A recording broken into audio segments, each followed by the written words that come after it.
Hello दोस्तों, इस video में पढ़ेंगे क्लास 12 का विषय भौतिक विज्ञान फिजिक्स का अनसॉल्व पेपर। इसको हम लोग सॉल्व करेंगे और यह राजीव प्रकाशन का अनसॉल्व पेपर है जो 2025 यूपी बोर्ड एग्ज़ाम के लिए महत्वपूर्ण है। इसमें जो पेपर्स दिए गए हैं वो 2024 से लेकर के 2018 तक के क्वेश्चन पेपर दिए गए हैं। तो सबसे पहले हम 2024 का पहला सेट हम लोग सॉल्व करेंगे।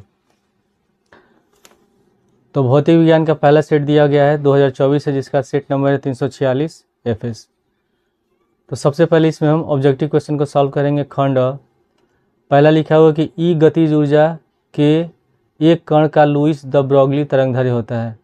तो लुईस द ब्रोगली तरंगदैर्घ्य होता है, इसमें पहला होगा आंसर। तो यहाँ क्या होगा, यहाँ होगा लेमडा, जो प्रिंटिंग मिस्टेक है। लेमडा इक्वल टू h/√2m तो इसका आंसर पहला हो जाएगा। उसके बाद ख में दिया कि यदि इलेक्ट्रॉन का अनुगमन वेग vd तथा विद्युत क्षेत्र की तीव्रता E हो तो निम्नलिखित में कौन सा संबंध ओम के नियम का पालन करता है। तो इसमें इसका जो आंसर होगा, इसका आंसर होगा तीसरा, vd समानुपाती होगा E के। तो इसको हम लोग सॉल्व करके देख लेते हैं कैसे ये आंसर इसका राइट होगा। तो विद्युत धारा फॉर्मूला होता है कि विद्युत धारा I बराबर small n capital A E और vd। इसमें n क्या है, n है इलेक्ट्रॉनों की संख्या, ठीक है। A है अनुप्रस्थ काट क्षेत्रफल, E है इलेक्ट्रॉन पर आवेश और vd है अनुगमन वेग। तो इसमें से हम vd का मान निकाल लेंगे। तो इन दोनों पद को ले जाएंगे हर में, तो यहाँ हो जाएगा I/NaE बराबर vd। तो लिख सकते हैं vd बराबर I/N कैपिटल A E, ठीक है। उसके बाद एक सूत्र होता है धारा घनत्व। धारा घनत्व J बराबर होता है I/A होता है, ठीक है। तो इसमें I और I/A लिखा हुआ है, तो इसके जगह हम J लिख सकते हैं। तो अगले स्टेप में हो जाएगा vd बराबर J/I/A के बराबर हमने J लिख दिया, तो कितना बचा यहाँ NE, ठीक है। अब इसके बाद ओम के नियम से क्या होता है, ओम के नियम से J बराबर होता है सिग्मा कैपिटल E, ये सूत्र होता है। तो हम J के जगह ले सकते हैं सिग्मा कैपिटल E। तो vd बराबर हो जाएगा सिग्मा, J के जगह लिखेंगे सिग्मा E/NE, ठीक है। तो vd बराबर ये हो जाएगा सिग्मा/NE और E। तो इसमें सिग्मा/NE क्या है, ये कांस्टेंट है, मतलब ये एक तरह का नियतांक है, ठीक है। ये नियतांक है और इसका मान कभी ये फिक्स रहता है, लेकिन E का मान बदलता रहेगा। तो यानी कि vd समानुपाती होगा E के। तो इस क्वेश्चन का आंसर हो गया। इस क्वेश्चन का आंसर कौन सा होगा, थर्ड वाला होगा। क्वेश्चन नंबर 6 में दिया कि दो बिंदु आवेशों को वायु में एक निश्चित दूरी पर रखने पर उनके बीच 80 न्यूटन का बल कार्य करता है, और जब इन्हीं आवेशों को एक परावैद्युत माध्यम में इतनी ही दूरी पर रखा जाता है तो इन पर 8 न्यूटन का बल कार्य करता है। तो माध्यम का परावैद्युतांक हमको ज्ञात करना है। तो क्वेश्चन नंबर 6 में हम मान लेते हैं कोई दो आवेश हैं, एक है Q1 और एक है Q2, और इसके बीच की दूरी हम मान लेते हैं R, और इनके बीच जो लगने वाला बल है वो F1 है, और F1 बराबर कितना दिया हुआ है, 80 न्यूटन दिया हुआ है। तो पहले हम इसमें लिख लेंगे F1 बराबर 1/4πε0 Q1 Q2/R², और F1 का मान है 80 न्यूटन। तो लिख देंगे 80 बराबर 1/4πε0 Q1 Q2/R²। इसको मान लेंगे समीकरण 1, ठीक है। पुनः अब लिखा हुआ है कि जब आवेशों को किसी या एक परावैद्युत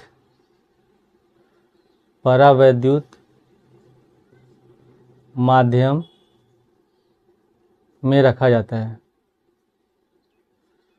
तो जब परावैद्युत माध्यम में रखा जाएगा तो कितना बल लग रहा है, तब F2 बराबर कितना दिया है, 8 न्यूटन दिया है।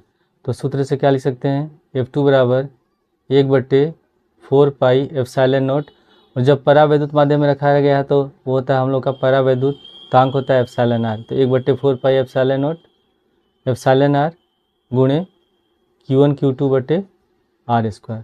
और F2 कितना है, 8 है, तो यहाँ लिख देंगे हम लोग 8 बराबर 1/4 pi epsilon naught epsilon R Q1 Q2/r²। और इसको मान लेंगे हम लोग समीकरण 2। ठीक है, अब हम क्या करेंगे, समीकरण 1 में समीकरण 2 से भाग दे देंगे। समीकरण 1 में समीकरण 2 से भाग देने पर,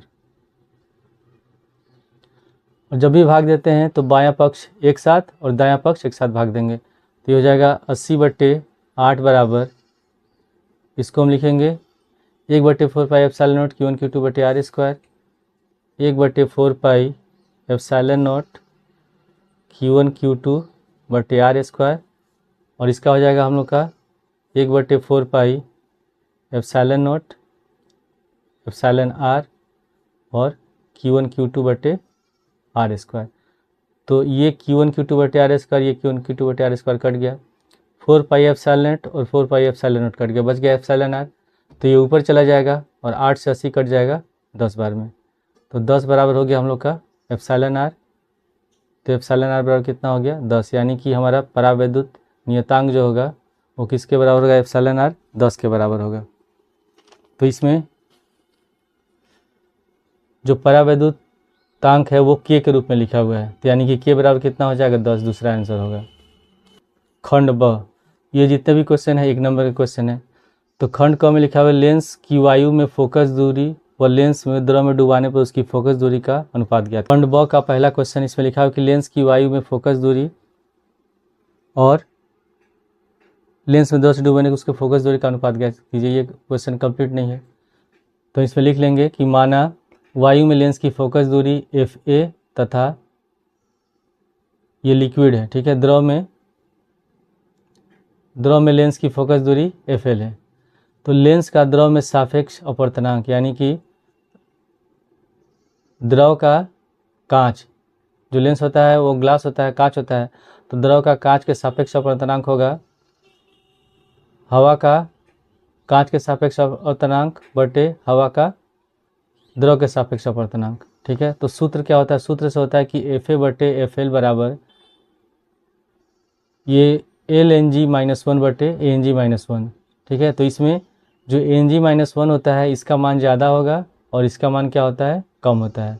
तो इससे स्पष्ट होता है, तो जब कम होगा तो इसका मान 1 से कम होगा, तो हम लिख सकते हैं कि इससे स्पष्ट होता है कि लेंस की फोकस दूरी द्रव में कम हो जाती है यदि द्रव का अपवर्तनांक वायु से अधिक हो।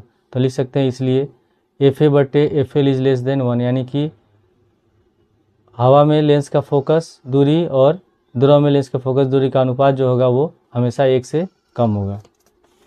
इसके बाद है अगला क्वेश्चन, क्वेश्चन नंबर ख में लिखा है कि हाइड्रोजन परमाणु में इलेक्ट्रॉन की मूल ऊर्जा स्तर में आनंद विभव कितना होता है। तो इसका आंसर होगा हाइड्रोजन परमाणु में इलेक्ट्रॉन की मूल ऊर्जा स्तर में आयनन विभव 13.6 वोल्ट होता है। इस बार क्वेश्चन नंबर ग है कि विद्युत चालकता की परिभाषा एवं विमीय सूत्र लिखिए। तो इसका आंसर होगा किसी पदार्थ के विद्युत धारा प्रवाहित करने की क्षमता को विद्युत चालकता या विशिष्ट चालकता कहते हैं, और इसका विमीय सूत्र होता है m⁻⁻1 l⁻⁻3 t⁻3 और a² होता है। इसके बाद क्वेश्चन नंबर घ लिखा है कि प्रत्यावर्ती धारा परिपथ में प्रयुक्त अमीटर धारा के किस मान को व्यक्त करता है। तो इसका आंसर होगा प्रत्यावर्ती धारा परिपथ में प्रयुक्त अमीटर धारा के वर्ग माध्य मूल मान को व्यक्त करता है। इसके बाद है अगला क्वेश्चन, होल पर कितना आवेश होता है, PN संधि डायोड का परिपथ संकेत बनाइए। तो जो होल होता है, होल पर धनात्मक आवेश होता है और इसका मान होता है 1.6 × 10⁻⁻19 कूलम होता है, और ये होता है हमारे PN संधि का डायोड का संकेत, परिपथ संकेत होता है। 6 में दिया है कि रेडियो तरंगों में एक सूक्ष्म तरंगों में किसकी आवृत्ति अधिक होती है, तो इसका आंसर होगा कि रेडियो तरंगों की आवृत्ति अधिक होती है। ठीक है, इसके बाद है खंड स। खंड स में जो क्वेश्चन है ये 2 नंबर का क्वेश्चन है। इससे पहला लिखा कि नाभिक की द्रव्यमान क्षति एवं बंधन ऊर्जा को परिभाषित कीजिए। खंड स में लिखा है, तीसरा का क है कि नाभिक की द्रव्यमान क्षति एवं बंधन ऊर्जा को परिभाषित कीजिए। तो द्रव्यमान क्षति क्या होता है, न्यूक्लियोनो मतलब जो नाभिक में इलेक्ट्रॉन, न्यूट्रॉन और प्रोटॉन होते हैं उनको हम कहते हैं न्यूक्लियोनो। तो न्यूक्लियोनो के द्रव्यमानों के योग M, कैपिटल M तथा नाभिक द्रव्यमान स्मॉल m का अंतर नाभिक की द्रव्यमान क्षति कहलाती है। इसके बाद है बंधन ऊर्जा। किसी नाभिक में उसके अवयवों को अलग करने के लिए आवश्यक ऊर्जा को नाभिक की बंधन ऊर्जा कहते हैं। यानी कि किसी नाभिक में जो उसके अवयव हैं अगर उनको हमको अलग अलग करना है तो अलग करने के लिए जो हम ऊर्जा देते हैं उसी को क्या कहते हैं हम लोग, बंधन ऊर्जा कहते हैं। और नाभिक की बंधन ऊर्जा जो होता है EB मतलब होता है बाइंडिंग एनर्जी यानी कि बंधन ऊर्जा। तो EB बराबर होता है डेल्टा M C²। इसके बाद है अगला क्वेश्चन नंबर ख। क्वेश्चन नंबर ख में है कि क्राउन कांच से द्विअवतल लेंस बनाना है। लेंस के पृष्ठों की त्रिज्याएं कितनी रखी जाए कि लेंस की क्षमता -2.5 डायोप्टर हो। क्राउन कांच का अपवर्तनांक 1.5 दिया है। ठीक है, तो हम पहले इसकी लिख लेंगे लेंस की क्षमता। लेंस की क्षमता P बराबर दिया है -2.5 डायोप्टर। तो फोकस दूरी निकाल लेंगे तो F बराबर हो जाएगा 1/P। तो F बराबर लिखेंगे माइनस का 1/2.5। अगर इसमें दशमलव हटाएंगे तो 10 ऊपर चला जाएगा तो हो जाएगा माइनस का 10/25। 5 से 2 बार में कटेगा, ये 5 बार में कटेगा, भाग देंगे हो जाएगा -0.4 मीटर। ठीक है, इसको हम बदल लेते हैं सेंटीमीटर में। तो सेंटीमीटर बदलने के लिए हम क्या करेंगे, इसको 100 से गुणा कर देंगे तो ये हो जाएगा हमारा -40 सेंटीमीटर। फोकस दूरी निकल गया। अब इसके बाद जो अपवर्तनांक दिया है, अपवर्तनांक म्यू बराबर ये है हम लोग का कितना 1.5। ठीक है, तो लेंस सूत्र क्या होता है, लेंस सूत्र से 1/f बराबर म्यू -1 और 1/r1 माइनस 1/r2। ठीक है, और ये द्विअवतल लेंस है तो लिखेंगे द्विअवतल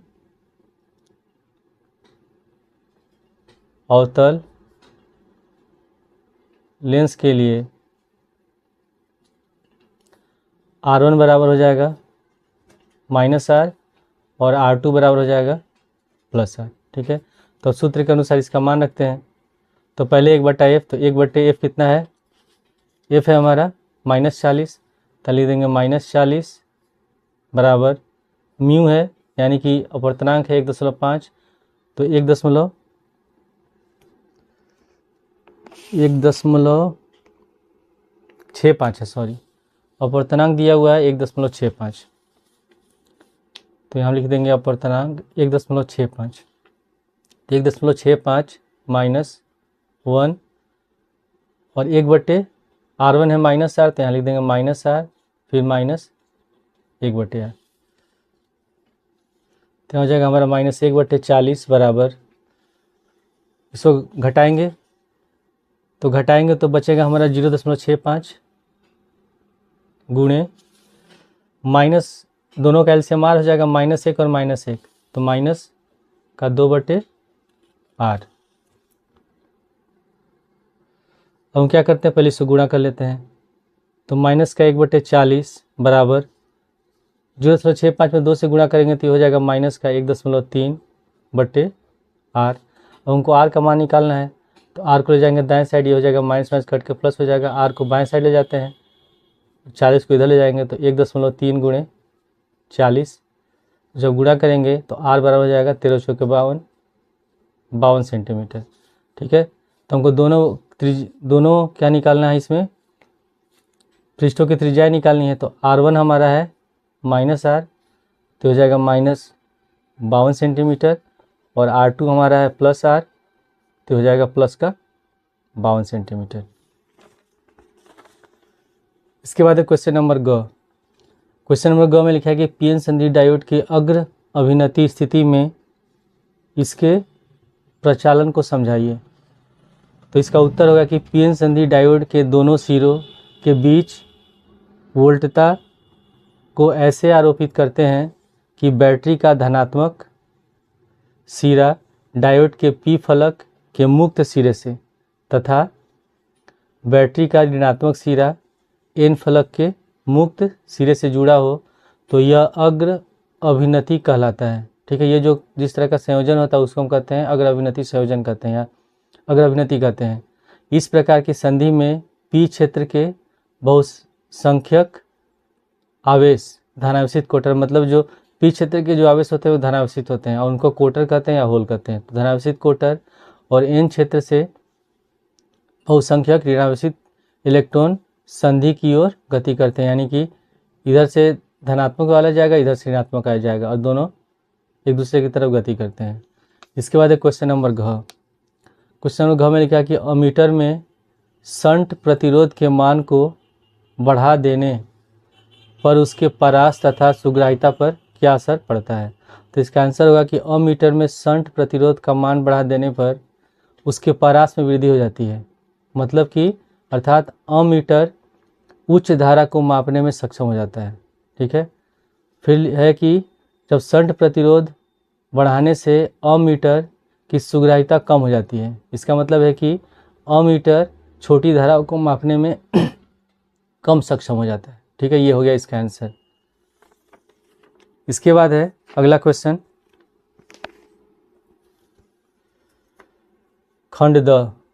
खंड द में चौथा कह दिया कि यदि कांच के एक पतले प्रिज्म को जल में डुबो दें तो सिद्ध कीजिए कि प्रिज्म द्वारा उत्पन्न न्यूनतम विचलन वायु के सापेक्ष 1/4 रह जाएगा। और दिया है कि हवा का कांच के सापेक्ष अपवर्तनांक 3/2 और वायु का जल के सापेक्ष अपवर्तनांक है 4/3। तो इसको हम हल कर लेते हैं। इसमें दिया क्या है तो लिख लेंगे गिवन में कि ANG बराबर दिया है 3/2, ठीक है, और ANW बराबर है 4/3। इसको क्या पढ़ेंगे, हवा का कांच के सापेक्ष अपवर्तनांक, इसको पढ़ेंगे हवा का जल के सापेक्ष अपवर्तनांक। और फॉर्मूला क्या होता है कि न्यूनतम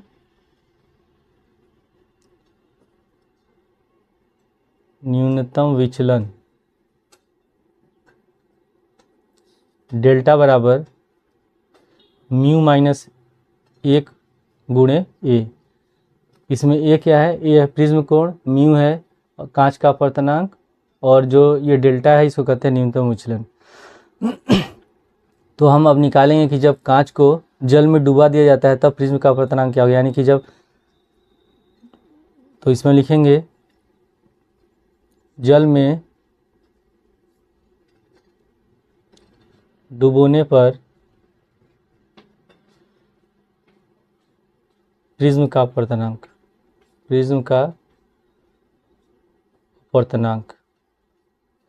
यानी कि क्या होगा इसका, जल के सापेक्ष कांच का अपवर्तनांक। WNG बराबर क्या तब हो जाएगा ANG/ANW, ये फार्मूला होता है। तो इसमें ANG कितना है 3/2, हम लिख देंगे 3/2 बटे ये कितना है 4/3। तो ये 3 ऊपर चला जाएगा, 4 इसमें गुणा हो जाएगा, तो इसको हम लिखेंगे 3/2 गुणे 3/4। तो 3 3 के 9, 4 दूनी 8, यानी कि 9/8 निकल गया। ठीक है, अब हम निकालेंगे पहला शर्त के अनुसार कि जब प्रिज्म वायु में है, जब प्रिज्म वायु में है तो न्यूनतम विचलन इसको मानते हैं डेल्टा वन। तो डेल्टा वन बराबर हो जाएगा ANG -1, और ANG कितना है हम लोग का 3/2 है, तो लिख देंगे 3/2 -1। तो डेल्टा वन बराबर कितना हो जाएगा, 2 1 कम 2 और 3 में से 2 घटाएंगे, सॉरी यहाँ ए भी है, तो यहाँ 1/2 गुणे ए, यानी कि डेल्टा वन बराबर कितना हो गया A/2। इसको मान लेंगे समीकरण 1। ठीक है, पुनः जब प्रिज्म जल में है, तो इसको मान लेते हैं न्यूनतम विचलन डेल्टा टू। तो डेल्टा टू बराबर, अब हमारा क्या इसमें लिखेंगे WNG -1 गुणे ए, और WNG कितना निकला है 9/8। तो डेल्टा टू बराबर 9/8 -1 गुणे ए, तो 8 एकम 8, 9 में 7 घटाएंगे 1, तो डेल्टा टू बराबर हो जाएगा 1/8 गुणे ए। तो डेल्टा टू बराबर A/8। इसको मान लेंगे समीकरण 2। ठीक है, अब हम क्या करेंगे, समीकरण 2 में समीकरण 1 से भाग दे देंगे। समीकरण 2 में समीकरण 1 से भाग देने पर तो हो जाएगा डेल्टा टू बटे डेल्टा वन बराबर A/8 बटे A/2। ठीक है, तो ये ऊपर चला जाएगा, तो डेल्टा टू बटे डेल्टा वन बराबर हो जाएगा A/8 गुणे 2/A। तो ए से कट गया, 2 1 कम 2, 2 चौके 8। तो डेल्टा टू बटे डेल्टा वन बराबर 1/4। हम लोग यही सिद्ध करना था कि इसमें वायु के सापेक्ष एक जो न्यूनतम विचलन है वो कितना रह जाएगा 1/4। ठीक है, ये इसका आंसर हो गया। इसके बाद है क्वेश्चन नंबर ख। क्वेश्चन नंबर ख में लिखा है कि विस्थापन धारा की सार्थकता की विवेचना कीजिए तथा इसके और चालन धारा के बीच कालांतर ज्ञात कीजिए। इसके मतलब विस्थापन धारा, तो इसमें क्या आंसर होगा, विस्थापन धारा की अवधारणा को जेम्स मैक्सवेल ने प्रस्तुत किया था। यह धारा एक परिवर्तनशील वैद्युत क्षेत्र के कारण उत्पन्न होती है, जो कि कैपेसिटर मतलब संधारित्र, ठीक है, जो कि संधारित्र के प्लेटों के बीच एक क्षेत्र में देखी जा सकती है। विस्थापन धारा विद्युत चुम्बकीय तरंगों के प्रसार में महत्वपूर्ण भूमिका निभाती है। विस्थापन धारा के प्रयोग से मैक्सवेल का समीकरण पूर्ण होता है, जो विद्युत चुंबकत्व के सिद्धांत पर आधारित है। ठीक है, अब हमको क्या करना है इसमें, अब हमको बताना है विस्थापन धारा और चालन धारा के बीच में कालांतर। तो हम जानते हैं कि E बराबर होता है E0 sin ओमेगा टी, इसको मान लेते हैं हम लोग समीकरण 1। ठीक है, अब सूत्र होता है कि चालन धारा घनत्व JC बराबर होता है सिग्मा E। तो हम E का मान लिख सकते हैं समीकरण 1 से, तो E बराबर हो जाएगा E0 sin ओमेगा टी। तो हम यहाँ E के जगह लिख देंगे E0 sin ओमेगा टी। ठीक है, और इसको मान लेंगे हम लोग समीकरण 2। फिर उसके बाद है पुनः विस्थापन धारा घनत्व, जिसको हम लिखते हैं JD बराबर होता है एप्सिलॉन D/dt। तो हम एप्सिलॉन लिख देंगे D/dt, और E का मान लिख देंगे समीकरण से E0 sin ओमेगा टी। तो लिख देंगे E0 sin ओमेगा टी। तो इसमें एप्सिलॉन और E0 को हम बाहर कर देंगे, यहाँ लिखेंगे D/dt sin ओमेगा टी। तो साइन ओमेगा टी का जब डिफ्रेंशिएशन करेंगे तो ये हो जाएगा कोस ओमेगा टी और गुणे ओमेगा। तो E0 एप्सिलॉन और ये ओमेगा को एक साथ लिखेंगे, लिख देंगे कोस ओमेगा टी। अब हम कोस ओमेगा टी को क्या लिख सकते हैं, साइन π/2 प्लस ओमेगा टी। तो ये जो साइन के साथ जो कोण होता है यही हमारा होता है क्या, ये कला होता है। ठीक है, इसमें भी ये भी क्या है, कला है। तो अगर इन दोनों का अंतर निकालेंगे, यहाँ π/2 प्लस ओमेगा टी है, यहाँ ओमेगा टी है, तो घटाएंगे तो कितना बच रहा है हमारा, ओमेगा 2 बच रहा है, π/2 बच रहा है, यानी कि π/2 किसके बराबर होता है, 90 डिग्री के बराबर होता है। तो लिख सकते हैं कि अतः चालन धारा तथा विस्थापन धारा के बीच कालांतर कितना होता है, 90 डिग्री होता है। इसके बाद है क्वेश्चन नंबर ग में है कि नाभिकीय विखंडन एवं नाभिकीय संलयन को उदाहरण सहित समझाइए। ठीक है, तो यहाँ लिख पहले है नाभिकीय विखंडन। तो नाभिकीय विखंडन में क्या लिख सकते हैं कि इसमें भारी नाभिक हल्के नाभिक में टूट जाते हैं, जैसे यूरेनियम का नाभिकीय विखंडन। नाभिकीय विखंडन में जितने भी भारी नाभिक होते हैं वो टूटकर हल्के नाभिक में बढ़ जाते हैं। जैसे है यहाँ यूरेनियम 235 है, जब इसमें हम न्यूट्रॉन की बमबारी करते हैं तो यूरेनियम 236 में टूट जाता है। ठीक है, इसमें एक न्यूट्रॉन बढ़ जाता है तो यूरेनियम 236 हो जाता है। फिर इसका विखंडन होता है तो बेरियम 144 बनता है, क्रिप्टन ये 89 36 बनता है और 3 न्यूट्रॉन मुक्त होते हैं और बहुत बड़ी मात्रा में ऊर्जा मुक्त होती है। ठीक है, उसी तरह नाभिकीय संलयन में क्या होता है कि इसमें हल्के नाभिक संयोग करके भारी नाभिक बनाते हैं, जैसे ड्यूट्रॉन नाभिक का संलयन। तो नाभिकीय संलयन होता है सूर्य में होता है, जैसे कि इसमें एक ड्यूटेरियम नाभिक है हाइड्रोजन का, ये भी एक ड्यूटेरियम नाभिक हाइड्रोजन का। जब दोनों एक साथ जुड़ते हैं संलयन करते हैं तो हीलियम बनता है और एक न्यूट्रॉन मुक्त होता है और प्लस 3.3 मेगा इलेक्ट्रॉन वोल्ट ऊर्जा मुक्त होती है। इसके बाद दूसरा है कि इसमें उत्पन्न ऊर्जा लगभग 200 मेगा इलेक्ट्रॉन वोल्ट होती है, यानी कि जो नाभिकीय विखंडन होता है इसमें ऊर्जा इतनी मुक्त होती है।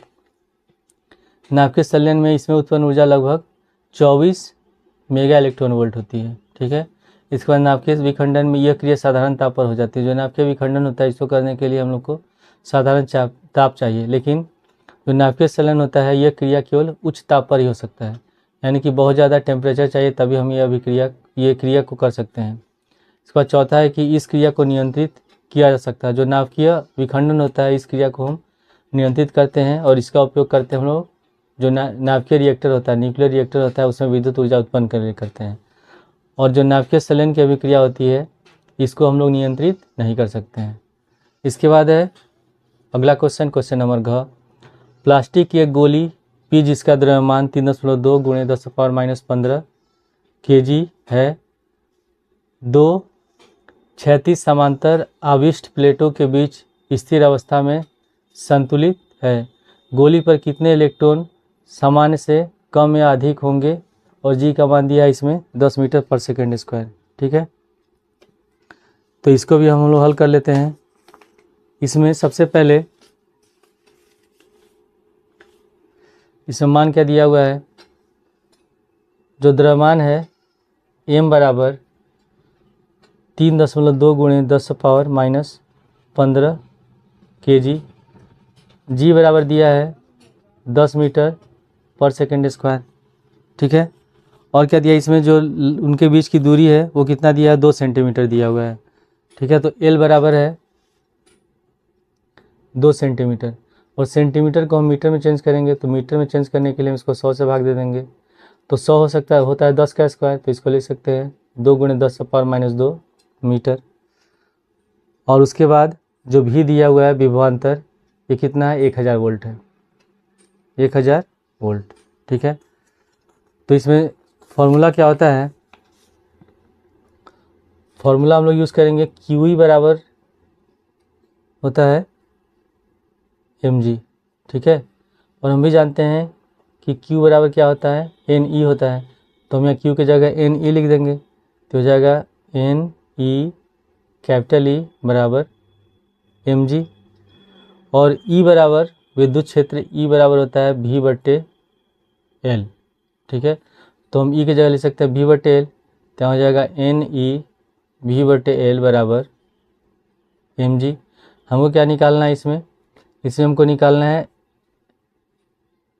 कितने इलेक्ट्रॉन है, यानी कि n का मान निकालना है। ठीक है, तो n का मान निकालने के लिए हम क्या करेंगे, इन तीनों पदों को ले जाएंगे दाएं साइड, तो n बराबर हो जाएगा mg/L/eV। ठीक है, तो सबका हम मान रखते हैं यहाँ, तो n बराबर m कितना दिया है, m है 3.2 × 10⁻⁻15, तो लिख देंगे 3.2 × 10⁻⁻15। उसके बाद है जी का मान है 10 और उसके बाद फिर L है, L कितना है 2 × 10⁻⁻2, तो लिख देंगे 2 × 10⁻⁻2 बटे फिर क्या है EV। E जो है ये इलेक्ट्रॉन पर आवेश, यानी कि 1.6 × 10⁻⁻19 और V है 1000। ठीक है, तो इसमें दोनों पर एक एक अंक पर दशमलव है, तो इसको हम काट सकते हैं। 16 दूनी 32 और ये हो जाएगा 2 दूनी 4, तो n बराबर 4 गुणे ये है -15 और ये -2, दोनों का आधार समान है तो घात जुड़ जाएगा। तो 10⁻15 -12 बटे यहाँ कितना है, ये 10⁻। इसके बाद हमें यहाँ 10 है, यहाँ 1000, तो 1 0 काट देंगे, यहाँ बच गया 100, तो 100 को लिख सकते हैं 10 का स्क्वायर, तो बराबर हो जाएगा 4 गुणे -15 -2, तो कितना हो जाएगा 10⁻17 बटे ये हो जाएगा 10⁻19 और प्लस का 2, घात समान होता है, घात को जब आधार समान होता है तो घात को जोड़ देते हैं, तो -19 + 2 घटाएंगे तो हो जाएगा -17, तो कट गया, तो आंसर कितना हो जाएगा 4 इलेक्ट्रॉन। तो इसमें इसका आंसर होगा 4 इलेक्ट्रॉन। इसके बाद है क्वेश्चन नंबर अंग। इसमें लिखा है कि विद्युत चुम्बकीय तरंगें क्या होती हैं, इनका संचरण आरेख बनाइए, संचरण आरेख में विद्युत क्षेत्र आयाम तथा चुंबकीय क्षेत्र आयाम को दिखाइए। तो इसका आंसर होगा कि त्वरित आवेश विद्युत चुम्बकीय तरंगें उत्पन्न करते हैं। जब आवेश निश्चित आवृत्ति में दोलन करता है तो यह आवेश एक दोलित विद्युत क्षेत्र उत्पन्न करता है, जो फिर एक चुंबकीय क्षेत्र उत्पन्न करता है। पुनः चुंबकीय क्षेत्र एक दोलित विद्युत क्षेत्र उत्पन्न करता है। यह प्रक्रिया चलती रहती है, मतलब यह प्रक्रिया लगातार चलती रहती है। अतः हम कह सकते हैं कि तरंग का गमन हो रहा है।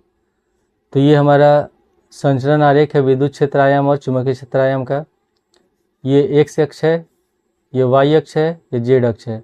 y अक्ष विद्युत क्षेत्र को प्रदर्शित करता है, चुंबकीय क्षेत्र, z अक्ष चुंबकीय क्षेत्र को प्रदर्शित करता है b को, और जो x अक्ष है ये तरंग संचरण की दिशा को प्रदर्शित कर रहा है। तो इसमें ये है जो ये डॉटेड लाइन है, इसमें जो डॉटेड दिया है गया ये आयाम, ये हमारा है विद्युत क्षेत्र। ई जहाँ लिखा हुआ है ये विद्युत क्षेत्र है, और जहाँ बी लिखा हुआ है ये है चुंबकीय क्षेत्र। तो हमको चुंबकीय इसमें बताना था कि कौन सा चुंबकीय क्षेत्र आयाम है, कौन सा विद्युत क्षेत्र आयाम है।